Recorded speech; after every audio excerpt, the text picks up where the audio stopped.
Hello, Aries, Sun, Moon, Rising, and Venus signs. Kamusta kayo? Sana po ay nasa mabuti kayong kalagayan. Welcome back po sa Star Tarot. At kung bago po kayo rito, welcome din po kayo. Please subscribe, like, share my videos, and leave me a comment po kung naka-resonate kayo. So, yung first message po ninyo is for general life, and we have King of Pentacles. Napakaganda, napakaganda. Kasi this is about wealth, no? Kayamanan, merong financial gain, merong pag-asenso, lalo-lalo na sa inyong kaperahang aspeto, trabaho, karir, negosyo. Nandoon kayo sa puntong it's either super wealthy na kayo sa ngayon, as in financially stable, financially comfortable, secured na kayo, or baka papunta na kayo doon. No? Papunta na kayo doon. As in, nag-take action na kayo or nagte-take action na kayo sa ngayon para makarating din kayo sa trono na katulad ng kay King of Pentacles. So, napakaganda, napaka-optimistic, no, ng energy na to, no? At meron akong pakiramdam dito na nagsisipag kayo kasi you have that go-getter attitude, no? Kung ang pangarap ninyo maging abundant and prosperous, maging yayamanin kayo, magkaroon kayo ng magandang posisyon sa pangkaperahang aspeto, so feeling ko dito, no, mararating mo ito. Kasi ano kayo your eye is always on the prize.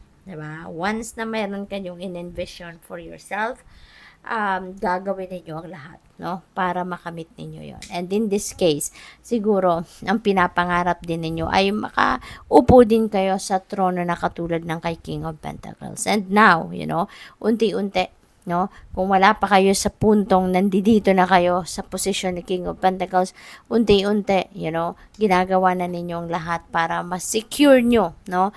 Yung magkaroon kayo ng kayamanan, magkaroon kayo ng stable na source of income, magkaroon kayo ng savings, talaga yung mga ganon, no?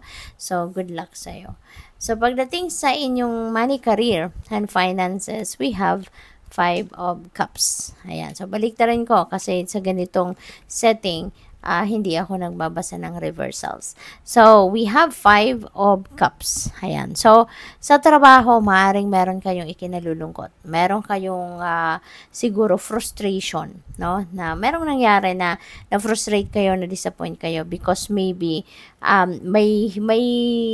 may pinapangarap kayo na hindi ninyo nakuha, no, pagdating sa inyong money, career, and finances. So, pwedeng pwedeng nangyari na to maybe for quite a while na. Pero siguro hanggang ngayon hindi pa ninyo to na-overcome. Paminsan-minsan naaalala nyo pa rin ito at nalulungkot pa rin kayo. Pero ang invitation sa inyo dito, no, don't dwell on that disappointment anymore because it's going to invite more things, more situations na ikaka-disappoint ninyo. Always remember, Aries, na like attracts like. Kung ano yung iniisip ninyo, that is what you are going to manifest in your 3D reality. And we don't want to manifest more losses, more sadness, more disappointments, more frustration, hindi ba? Kaya wag na tayong mag-dwell on that kind of energy. Kasi, hindi yan ang gusto nating mangyari sa realidad natin. Hindi yan ang gusto nating mangyari sa buhay natin. Kaya, isipin na lang ninyo, ano ang gusto ninyong ma-experience sa buhay ninyo? Kung gusto ninyong maging masaya, then think positive. Think happy things, happy situations. Yun ang ilagay ninyo sa isip ninyo. Para nang sa gayon, yun ang mag-manifest, no, sa buhay ninyo. Yun ang ma-experience ninyo, yun ang ma-attract ninyong energy sa buhay ninyo. Okay? Kaya ito, transmute that into something positive, no? Tama na sa sadness na yan, tama na sa disappointment na yan, no? Let it go. Okay? Move forward na tayo, papunta na tayo doon sa isipin natin ang pag-asenso. Isipin natin kung paano tayo magkakapera, paano tayo makakapag-establish ng ating kaperahan, aspeto, paano tayo makakapag-establish sa ating negosyo, sa ating trabaho, sa ating karera. Okay? Yun ang dapat na pag-focusan na natin. Okay? So, sa inyong relationships, we have the lovers. Wow, napakaganda. Sakto lang. 'Di ba? Kasi, it's time for falling in love at time ito para sa pag-progress din, pag-expand din ang relasyon kung nasa relationship na kayo. Kung nasa existing relationship na kayo, leveling up na, yun ang movement na, no, na pupuntahan ninyo ngayon. Moving forward, leveling up, no, sa inyong commitment with your person. Meron na ditong pagpapakasal, meron na magsasama, meron nang mag-expand ng pamilya at mag-aanak na, yung mga ganon, no? So, papunta na kayo doon. At kung kayo ay single pa, no, baka ngayon magka-love life na kayo. Baka ngayon magkaroon na kayo ng pagkakataon na makilala nyo na yung twin flame ninyo, yung soulmate ninyo, yung eternal love ninyo, no? Yung ganon. So, good luck sa'yo.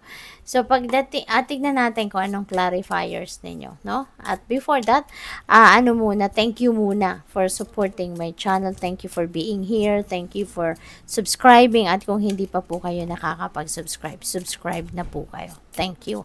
And also, salamat, no? Salamat din for not skipping the ads at salamat din sa pagpapadala ng mga donasyon, no, sa aking channel. Thank you. At bukas na po yung channel membership, no. If you are interested, please check it out. Thank you. We have Queen of Cups, no. That is clarifying the King of Pentacles. So si Queen of Cups, this is very no, very nurturing, very sensible, no, si Queen of Cups. Napaka-sensitive din niya. Very sensitive, highly intuitive din siya. Kaya feeling ko, you are also going to embody that energy sa ngayon, no? At gagamitin niyo rito yung inyong malakas na radar, na pakiramdam, para gabayan kayo patungo doon sa mga endeavor ninyo, patungo doon sa mga decision making na gagawin niyo related sa inyong kaperahan, trabaho, career, yung mga ganon, ano? So, you are going to be listening, no, to your intuition. So, napakaganda. At sa ating 5 of Cups naman, it's being clarified by the 7 of Swords. So, feeling ko dito yung disappointment na to, dito nang galing no? This is the energy of liar, cheater, and stealer. Maybe someone have stolen something from you. Pwedeng kaya kayo nalulungkot, na-disappoint, na-frustrate kayo. Kasi baka naloko kayo. Baka nabudol kayo by someone. At baka kaya sobrang frustrated kayo, disappointed. Because baka yung nakabudol sa'yo dito, someone you know. Pwedeng kaibigan ninyo, katrabaho, kaopisina, kapamilya, pwedeng person ninyo, diba? Baka merong kinuhang pera sa'yo, no? Or baka merong inutang sa'yo, hindi ka na binayaran, tinakbuhan ka na. Investment, maybe someone have convinced you na mag-invest ka, nag-invest ka, pinagkatiwalaan mo siya, tapos tinakbuhan ka lang, binudol ka lang. No? So, maaaring ganon, no?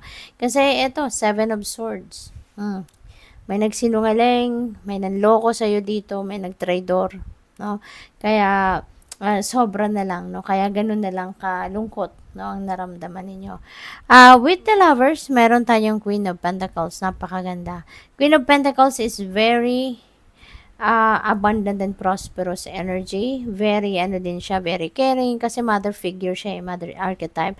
So, very caring, very maalaga. So, maaaring ganun din kayo sa inyong relasyon. No? Ginagawa ninyong lahat para physically alagaan ang inyong person, ang inyong pamilya, and at the same time, talagang ginagawa din ninyo ang lahat, pinuprovide ninyo yung pangangailangan, no, ng inyong relasyon. Very responsible. Very responsible. Hindi lang sa physical needs, hindi lang sa pag-aalaga at pag-take care ng person ninyo or ng kapamilya ninyo, but also providing also, no, money or financial needs ng pamilya. No, tinutulungan mo, very supportive ka sa person mo. So, napakaswerte, no, ng person mo sa'yo. So, good luck. Final message ni Aries.